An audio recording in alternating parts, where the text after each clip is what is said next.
Alright, thank you for joining me today on this tutorial about how to use the duplicating tool in Tinkercad.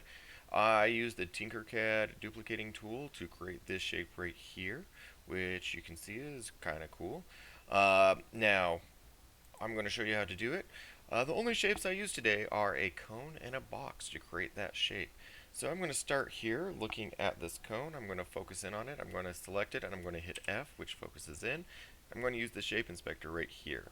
Now, first things first, I'm going to make some changes using the shape inspector. I'm going to change the top radius from 0 to 8. And I'm going to change the sides from 24 all the way up to 64. That gives me a smoother looking side. You can still see it's still tapered. Now, the first thing I'm going to use the duplicating tool is on my keyboard. I'm going to hold down the Alt key. I'm going to click and drag this out. That creates a duplicate of this shape.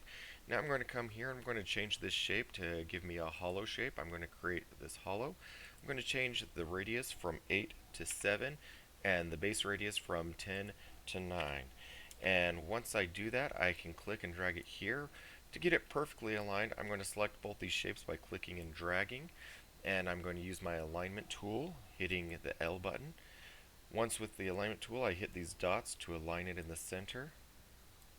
And once it's aligned, I can hit my grouping tool right here. This makes it all one shape. You can see I have this. Now, because I adjusted the radius, which is the distance from the center to the outside, and made it less by 1, it means both these walls are 1 millimeter thick.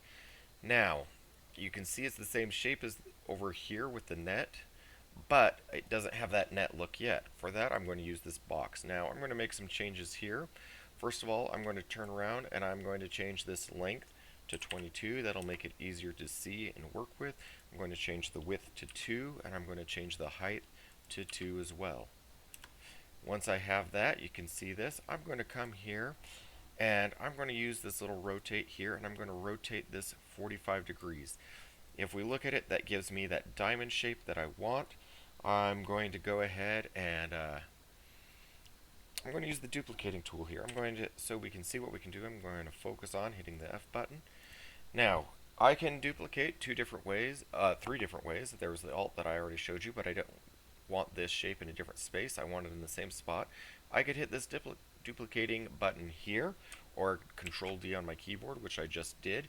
And now I'm going to come here and I'm going to hit the rotate button to negative 22.5 degrees.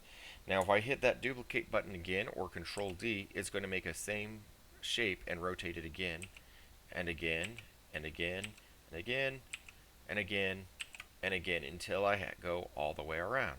Now this is what I'm going to use for the holes, and I'm going to group this shape together and turn it into a hole.